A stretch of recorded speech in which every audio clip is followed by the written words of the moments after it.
Boa noite a todos, eu sou o Edmar Darlene. E eu sou a Arlene do Edmar. Essa noite nós vamos dar continuidade aos nossos aprendizados e nós vamos falar um pouquinho sobre a estratégia número 1. Estratégia número 1 é resolva as falhas do passado. Falhas, vamos lembrar que existem falhas que não são propriamente pecados, mas causam dor ou desconforto ao cônjuge. E elas são desleixo, a falta de apoio nas atividades do lar, não ajudar na limpeza da casa, não ajudar na educação dos filhos, falta de tempo de qualidade, não congregar com a família, descontrole financeiro. São alguns dos exemplos que nós listamos aqui para falar sobre falhas. E o pecado é a falta de conformidade com a lei de Deus. Antes de avançarmos na lição, temos 2 perguntas para ser respondidas individualmente e sem o conhecimento do cônjuge e que não precisa ser entregue para a gente também, tá? A primeira pergunta: o que estou disposto a fazer pelo meu casamento? A segunda: qual pecado não estou preparado para perdoar? Existe eu pecar contra Deus, existe eu pecar contra mim mesmo, existe eu pecar contra o meu cônjuge. Contra Deus, quando não creio nas suas promessas, quando pecar contra os mandamentos do Senhor, por exemplo. Em Levíticos 4 diz: falou o Senhor a Moisés dizendo: fala aos filhos de Israel, dizendo, quando uma alma pecar por ignorância contra alguns mandamentos do Senhor, acerca dos que se deve fazer e proceder contra alguns deles. Aqui ele vem falando especificamente que existe pecar contra a lei de Deus, né? Pecar contra a lei do Senhor. Então temos que nos atentar a isso. Contra mim, quando cometo pecado de morte, por exemplo, quando abandono a fé. 1 Coríntios 1,6 diz: ou não sabeis o que ajunta com a meretriz, faz-se um corpo com ela? Porque serão, disse, 2 numa só carne. Fuge da tentação, fuge da fornicação. Todo pecado que o homem comete é fora do corpo, mas o que fornica contra o seu próprio corpo. Vem falando especificamente aqui em Coríntios que esse pecado de fornicação é contra a minha própria vida. Eu me atento contra mim mesmo. Contra o cônjuge, quando tem quebra de aliança, maus tratos, exploração, humilhação. Com a lista de falhas preenchidas, vamos ver o que a Bíblia diz. Perdoar e receber perdão.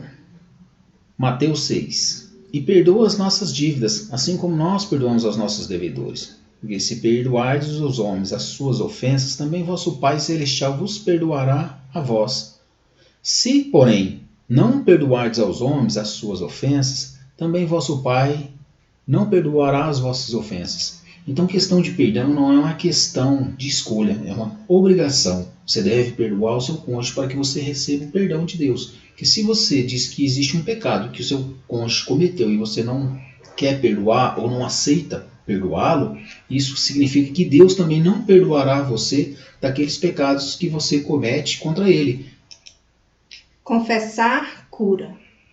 Tiago 5 diz: e a oração da fé salvará o doente, e o Senhor o levantará, e se houver cometido pecado, ser-lhe-ão os perdoados. Confessai as vossas culpas uns aos outros, e orai uns pelos outros, para que sareis. A oração feita por um justo pode muito em seus efeitos. Aqui especificamente vem dizendo que se confessarmos os nossos pecados ao Senhor, Ele nos perdoará. E quando confessamos os nossos pecados, as nossas culpas ao irmão, nós recebemos a cura. E 1 João 1 diz: se confessarmos os nossos pecados, Ele é fiel e justo para nos perdoar e nos purificar de toda injustiça.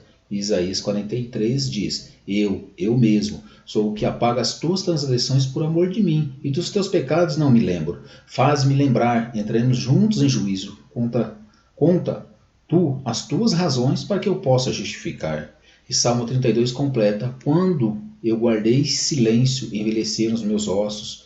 Pelo meu bramido todo o dia, confessei-te o meu pecado e a minha maldade não encobri, dizia eu. Confessarei ao Senhor as minhas transgressões, e tu perdoastes a maldade do meu pecado. Especificamente que vem falando que quando eu confesso a Deus, há cura.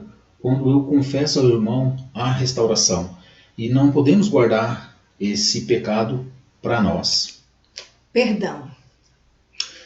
Salmo 51 diz: tem misericórdia de mim, ó Deus, segundo a tua benignidade, e apaga as minhas transgressões segundo a multidão das tuas misericórdias. Lave-me completamente da minha iniquidade e purifica do meu pecado, porque eu conheço as minhas transgressões e o meu pecado está sempre diante de mim.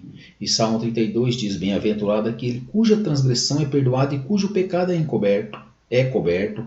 Bem-aventurado o homem a quem o Senhor não imputa maldade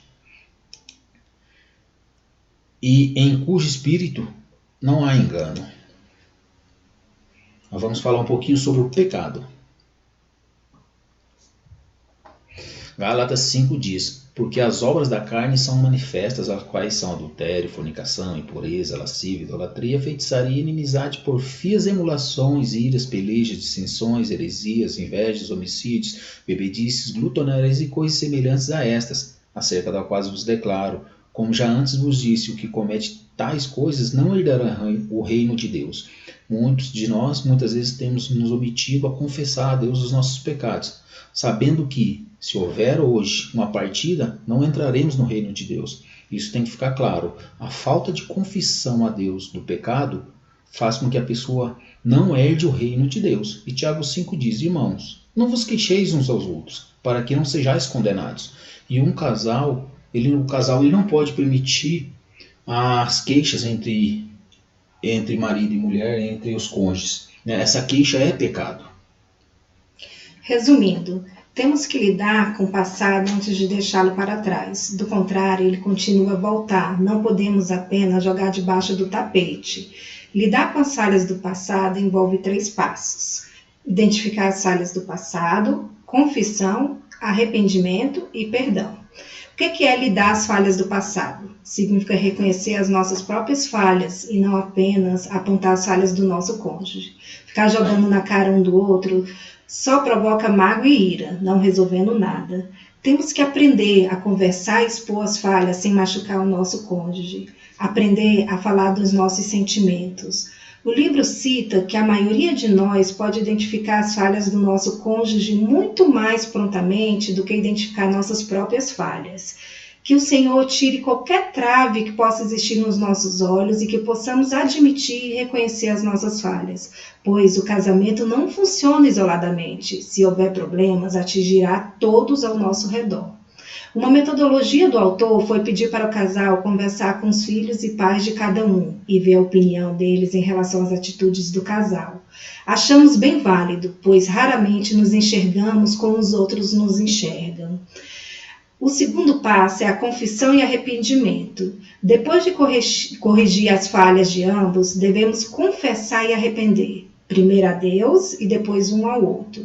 E por último, o perdão, que significa que você não mais guardará aquela falha ou mágoa contra o seu cônjuge. E que realmente a gente possa, sanar todas as falhas do passado para que possamos, seguir a estação da primavera, do verão, e que elas possam fazer parte das nossas rotinas diárias.